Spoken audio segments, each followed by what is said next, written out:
ಬನ್ನಿ ಸ್ನೇಹಿತರೆ, ನಮಸ್ಕಾರ ಎಲ್ರಿಗೂ ಕೂಡ. ಸ್ನೇಹಿತರೆ, ನಾನು ಬಿಳಿ ಕೂದಲಿಗಾಗಿ ಇದು ಕೂಡ ಒಂದು ನ್ಯಾಚುರಲ್ ಆಗಿರುವಂಥ ಹೇರ್ ಪ್ಯಾಕ್ ತೊಗೊಂಬಂದಿದ್ದೀನಿ. ಈ ರೀತಿಯಾಗಿ ಕೂಡ ನೀವು ಹೇರ್ ಪ್ಯಾಕು ನ್ಯಾಚುರಲ್ ಆಗಿ ಮಾಡ್ಕೋಬೋದು. ನೋಡಿ ಎಷ್ಟು ಕಪ್ಪು ಬಣ್ಣ ಬಂದಿರೋಂಥ ನ್ಯಾಚುರಲ್ ಆಗಿರುವಂಥ ಹೇರ್ ಪ್ಯಾಕು. ನಿಮಗೂ ಕೂಡ ಬಿಳಿ ಕೂದಲ ಸಮಸ್ಯೆ ಇದ್ದರೆ ಈ ಕಲರ್ ಖಂಡಿತವಾಗಿ ಯೂಸ್ ಮಾಡ್ಬೋದು. ಅದು ಕಲರ್ ಯಾವ ರೀತಿ ಮಾಡ್ಕೋಬೋದು ಅಂತ ತೋರಿಸ್ಕೊಡ್ತೀನಿ, ಬನ್ನಿ ಸ್ನೇಹಿತರೆ. ಇವಾಗ ನೋಡಿ, ಹೇರ್ ಪ್ಯಾಕ್ ರೆಡಿ ಮಾಡ್ಕೊಳ್ಳೋದಕ್ಕೆ ಏನು ಬೇಕಂದರೆ ಮೆಹಂದಿ ಎಲೆ ತೊಗೊಂಡಿರುವಂಥದ್ದು. ನಾನು ಗಿಡದಿಂದ ಕಡ್ದು ತಂದಿರುವಂಥ ಮೆಹಂದಿ ಎಲೆ ನೋಡಿ, ಫ್ರೆಶ್ ಆಗಿರುವಂಥ ಮೆಹಂದಿ ಎಲೆ ಈ ರೀತಿ ಕಡ್ದು ತಂದಮೇಲೆ ತೊಳ್ಕೊಂಡು ತೊಗೋಬೇಕಾಗತ್ತೆ. ನಾನು ನೋಡಿ ಒಂದು ಇಡೀ ಮುಟ್ಟಿಯಷ್ಟು ತೊಗೊಂಡಿದ್ದೀನಿ ಎಲೆ.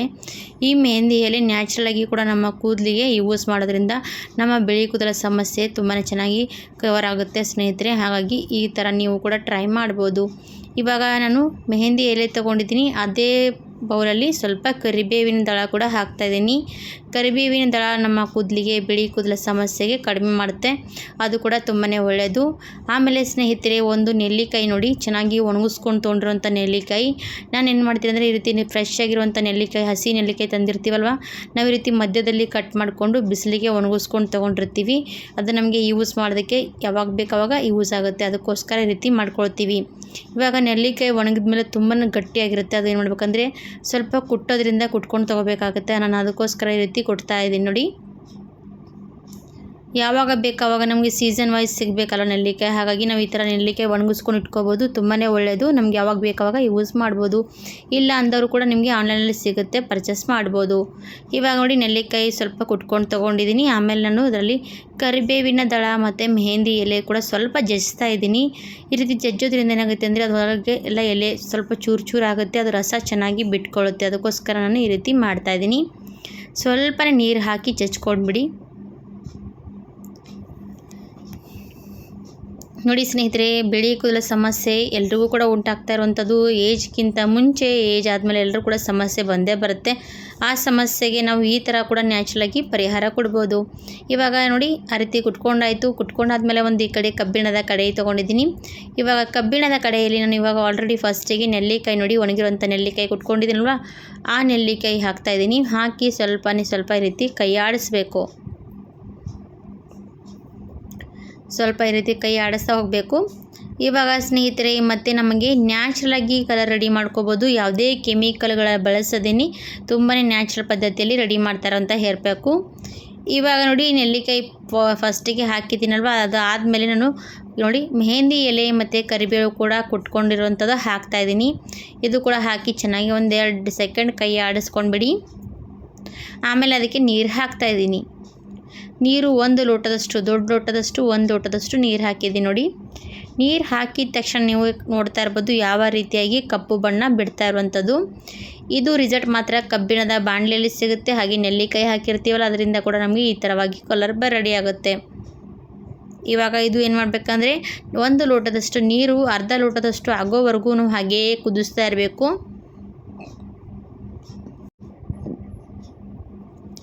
ನೋಡಿ, ನಾವು ಎಲೆ ಕುದಿಸ್ತಾ ಇರುವಾಗ ಎಲೆ ಕಲರ್ ಎಲ್ಲ ಕೂಡ ಚೇಂಜ್ ಆಗ್ತಾ ಬರುತ್ತೆ. ಮೆಹಂದಿ ಎಲೆ ಅಲ್ವಾ, ಅದು ಪೂರ್ತಿ ಎಲೆ ಕೆಂಪಗೆ ಆಗ್ತಾ ಬರುತ್ತೆ.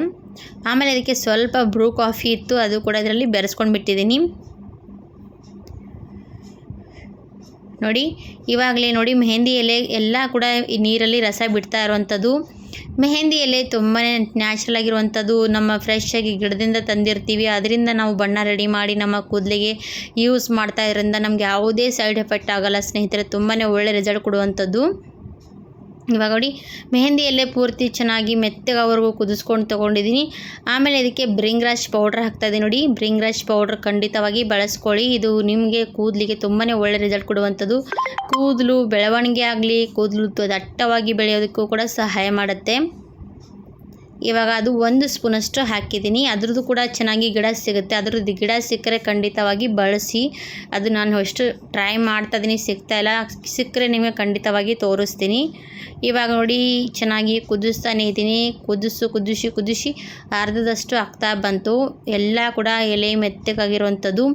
ಈ ರೀತಿ ಮೆತ್ತಗಾಗೋವರೆಗೂ ಕೂಡ ಕುದಿಸ್ಕೊಂಡು ತೊಗೊಂಡು ಸ್ಟವ್ ಆಫ್ ಮಾಡಿಬಿಡಬೇಕು ನೋಡಿ. ಇವಾಗ ಆಫ್ ಮಾಡಿದ್ದೀನಿ. ಇವಾಗ ಆಫ್ ಮಾಡಿದ ತಕ್ಷಣ ಏನು ಮಾಡಬೇಕಂದ್ರೆ, ಇದಕ್ಕೆ ನೂಪುರ್ ಮೆಹಂದಿ ಪೌಡ್ರ್ ಹಾಕ್ತಾಯಿದ್ದೀನಿ ನೋಡಿ. ಇದು 10 ರೂಪೀಸ್ ಮೆಹಂದಿ ಪುಡಿ, ಅದು ನೂಪುರ್ ಮೆಹಂದಿ ಹಾಕ್ತಾಯಿದ್ದೀನಿ. ಇದು ನೋಡಿ ಆಲ್ಮೋಸ್ಟ್ ಒಂದು 3 ಚಮಚದಷ್ಟು ಹಾಕಿದ್ದೀನಿ. ಹಾಕಿ ಅದು ಕೂಡ ಮಿಕ್ಸ್ ಮಾಡ್ಕೊಂಡು ತೊಗೊಂಡಿದ್ದೀನಿ. ಇದೇನಪ್ಪ ಈ ರೀತಿ ಮಿಕ್ಸ್ ಮಾಡ್ಕೊಂಡಿರೋದು ತಲೆಗೆ, ಯಾವ ರೀತಿ ನಾವು ತಲೆಗೆ ಹಚ್ಕೋಬೇಕಂತ ಯೋಚನೆ ಮಾಡ್ತಿರ್ತೀರ. ಹೇಳ್ತೀನಿ ಸ್ನೇಹಿತರೆ, ವಿಡಿಯೋ ಎಂಡ್ವರೆಗೂ ನೋಡಿ ಗೊತ್ತಾಗುತ್ತೆ. ಇವಾಗ ಮೆಹಂದಿ ಎಲ್ಲ ಕೂಡ ಮಿಕ್ಸ್ ಮಾಡಿದ್ಮೇಲೆ ಒಂದು ಮಿಕ್ಸಿ ಜಾರ್ ತಗೋಬೇಕು. ಮಿಕ್ಸಿ ಜಾರಲ್ಲಿ ನಾವು ಈಗ ಎಲ್ಲ ಕೂಡ ಮೆಹಂದಿ ಇದರಲ್ಲಿ ಹಾಕೋಣ.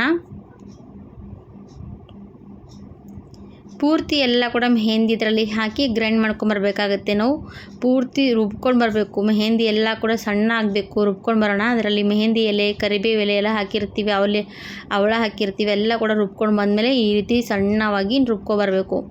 ಇವಾಗ ಇದು ಗ್ರೈಂಡ್ ಮಾಡ್ಕೊಂಡು ಬಂದಿರೋಂಥದ್ದು. ಆಮೇಲೆ ಅದೇ ಕಬ್ಬಿಣದ ಕಡೆಯಲ್ಲಿ ಹಾಕಿ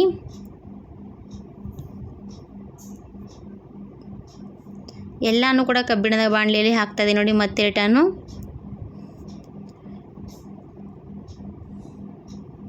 ಸ್ವಲ್ಪ ಕೂಡ ಬಿಡದೆ ಎಲ್ಲ ಕೂಡ ಕಬ್ಬಿಣದ ಬಾಣಲೆಯಲ್ಲಿ ಹಾಕಬೇಕು. ಆಮೇಲೆ ಸ್ವಲ್ಪ ನೀರು ಗಟ್ಟಿಯಾಗಿದೆ ಅಂತ ನೋಡ್ಕೊಳ್ಳಿ. ಗಟ್ಟಿ ಇದ್ದರೆ ಸ್ವಲ್ಪ ನೀರು ಕೂಡ ಇದರಲ್ಲಿ ಸೇರಿಸ್ಕೋಬೋದು. ಮತ್ತು ಇದಕ್ಕೆ ಹೀನಾ ಮೆಹಂದಿ ಪೌಡ್ರು ಕೂಡ ಹಾಕ್ಕೊಂಡು ಬಿಡಿ, ತುಂಬಾ ಚೆನ್ನಾಗಿ ರಿಸಲ್ಟ್ ಕೊಡುತ್ತೆ. ನಾನು ಹಾಕಿಲ್ಲ, ನೀವು ಬೇಕಾದರೆ ಹಾಕ್ಬೋದು. ಇವಾಗ ಇದಕ್ಕೆ ಸ್ವಲ್ಪ ನೀರು ಹಾಕಿ ಕಲಿಸ್ತಾ ಇದ್ದೀನಿ ನೋಡಿ. ಮಿಕ್ಸಿ ಜಾರಲ್ಲಿ ಸ್ವಲ್ಪ ಕೂಡ ಬಿಡದೆ ಎಲ್ಲನೂ ಕೂಡ ಚೆನ್ನಾಗಿ ಕ್ಲೀನ್ ಮಾಡಿಕೊಂಡು ಹಾಕಿದ್ದೀನಿ ಇದರಲ್ಲಿ. ಇವಾಗ ನೋಡಿ ಈ ಮಿಶ್ರಣ ರೆಡಿ ಆಯಿತು. ಇದು ಏನು ಮಾಡಬೇಕಂದ್ರೆ ನಾವು ರಾತ್ರಿ ಪೂರ್ತಿ ಇದರಲ್ಲಿ ಬಿಡಬೇಕಾಗತ್ತೆ. ರಾತ್ರಿ ಪೂರ್ತಿ ಓವರ್ನೈಟ್ ಬಿಡ್ತೀವಲ್ವ, ಆವಾಗ ಏನಾಗುತ್ತೆ ಮೆಹಂದಿ ಎಲೆ ಮತ್ತು ಕರಿಬೇವು ಅದೆಲ್ಲ ಹಾಕಿರ್ತೀವಿ, ನೆಲ್ಲಿಕಾಯಿ ಇದೆಲ್ಲ ಕೂಡ ನಮಗೆ ಏನಾಗುತ್ತೆ ಅಂದರೆ ಕಪ್ಪು ಬಣ್ಣ ರೆಡಿ ಆಗುತ್ತೆ. ಅದು ರಾತ್ರಿ ಪೂರ್ತಿ ಓವರ್ನೈಟ್ ಬಿಡಬೇಕು. ನಾನು ಬೆಳಗ್ಗೆ ಹೊತ್ತಿಗೆ ನಿಮಗೆ ತೋರಿಸ್ತಾ ಇರೋವಂಥದ್ದು ನೋಡಿ. ರಾತ್ರಿ ಪೂರ್ತಿ ಬಿಟ್ಟಿದ್ದೆ ಸ್ನೇಹಿತರೆ, ಬೆಳಗ್ಗೆ ನೋಡಿ ಯಾವ ರೀತಿಯಾಗಿ ಕಪ್ಪು ಬಣ್ಣ ರೆಡಿಯಾಗಿರುವಂಥ ಕಲರ್ ನೋಡಿ. ಇದು ಯಾವ ರೀತಿ ಅಂದರೆ ಸ್ನೇಹಿತರೆ, ಕಬ್ಬಿಣದ ಬಾಣಲೆಯಲ್ಲಿ ಮಾಡ್ತೀವಿ, ಅದಕ್ಕೋಸ್ಕರ ನಮಗೆ ಈ ಥರವಾಗಿ ನ್ಯಾಚುರಲ್ ಆಗಿರುವಂಥದ್ದು ಕಲರ್ ರೆಡಿ ಆಗುತ್ತೆ. ಅದು ನಮ್ಮ ಕೂದಲಿಗೆ ಪರ್ಮನೆಂಟಾಗಿ ಕೂತ್ಕೊಳ್ಳುತ್ತೆ. ಅಂದರೆ ಏನಪ್ಪ ಅಂದರೆ ನಾವು ಯೂಸ್ ಮಾಡ್ತಾ ಹೋಗ್ತೀವಲ್ಲ, ಅದು ಪರ್ಮನೆಂಟಾಗಿ ನಮ್ಮ ತಲೆಗೆ ಕೂತ್ಕೊಳ್ಳುತ್ತೆ. ಯಾವುದೇ ಕೆಮಿಕಲ್ ಇದ್ದರೂ ಕೂಡ ಪರ್ಮನೆಂಟಾಗಿ ಕೂತ್ಕೊಳ್ಳಲ್ಲ ಸ್ನೇಹಿತರೆ. ನಾವು ಡೈಲಿ ನೋಡಿ ವಾರದಲ್ಲಿ 2 ಸರ್ತಿ 3 ಸರ್ತಿ ಈ ರೀತಿ ಯೂಸ್ ಮಾಡ್ತಾ ಹೋದರೆ ನಮ್ಮ ತಲೆಗೆ ಪರ್ಮನೆಂಟಾಗಿ ಕೂತ್ಕೊಳ್ಳುತ್ತೆ. ಅದು ನೀವು ಹಾಗೆ ಕಂಟಿನ್ಯೂ ಆಗಿ ಮಾಡ್ತಾ ಹೋದರೆ ನಿಮ್ಮ ತಲೆಯಲ್ಲಿ ಬಿಳಿ ಕೂದಲ ಸಮಸ್ಯೆ ಕಾಡೋದೇ ಇಲ್ಲ ಸ್ನೇಹಿತರೆ. ಹಾಗಾಗಿ ಖಂಡಿತವಾಗಿ ಬಳಸ್ತಾ ಹೋಗಿ, ನಿಮಗೂ ಕೂಡ ರಿಸಲ್ಟ್ ಸಿಗ್ತಾ ಹೋಗುತ್ತೆ. ಒಂದೇ ಸರ್ತಿ ಯೂಸ್ ಮಾಡಿದ್ದೀನಿ ನನಗೆ ರಿಸಲ್ಟ್ ಸಿಕ್ಕಿಲ್ಲ ಅಂತ ಅನ್ಬೇಡಿ, ನೀವು ಯೂಸ್ ಮಾಡಿ ನೋಡಿ ರಿಸಲ್ಟ್ ಸಿಕ್ಕೇ ಸಿಗುತ್ತೆ. ಯಾವುದೇ ಕೆಮಿಕಲ್ ಇದ್ದರೂ ಕೂಡ 15 ದಿವಸದವರೆಗೂ ಮಾತ್ರ ಇರುತ್ತೆ. ಅದು 15 ದಿವಸ ಆದಮೇಲೆ ಅದು ಕೂಡ ಹೋಗುತ್ತೆ. ಆ ರೀತಿ ಏನಿಲ್ಲ, ನೀವು ಯೂಸ್ ಮಾಡ್ತಾ ಹೋಗಿ ನಿಮ್ಗೆ ಯಾವುದೂ ಕೂಡ ಸೈಡ್ ಎಫೆಕ್ಟ್ ಆಗದೇ ಇರುವಂಥ ಹೇರ್ ಪ್ಯಾಕು ಬಳಸ್ಬೋದು. ನೋಡಿ ಇವಾಗ ನಾನು ತಲೆ ಪೂರ್ತಿ ಅಪ್ಲೈ ಮಾಡ್ತಾಯಿದ್ದೀನಿ. ತಲೆ ಪೂರ್ತಿ ಅಪ್ಲೈ ಮಾಡಿ 1 ಗಂಟೆ 2 ಗಂಟೆಗಳ ಕಾಲ ಬಿಟ್ಕೊಂಡು ವಾಶ್ ಮಾಡಬೇಕು.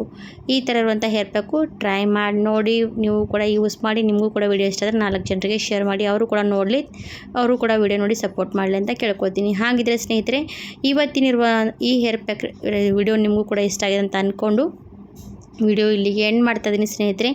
ಮತ್ತೊಂದು ಹೇರ್ ಪ್ಯಾಕ್ ವಿಡಿಯೋ ಜೊತೆಗೆ ಮತ್ತೊಂದು ಸರ್ತಿ ಸಿಗೋಣ. ಅಲ್ಲಿವರೆಗೂ ನಮ್ಮ ವಿಡಿಯೋಗಾಗಿ ಕಾಯ್ತಾ ಇರಿ ವೀಕ್ಷಕರೇ ಅಂತ ಕೇಳಿಕೊಂಡು ಈ ವಿಡಿಯೋ ಇಲ್ಲಿಗೆ ಮುಗಿಸ್ತೀನಿ ಸ್ನೇಹಿತರೆ. ಧನ್ಯವಾದ ಎಲ್ರಿಗೂ ಕೂಡ. Thank you for watching.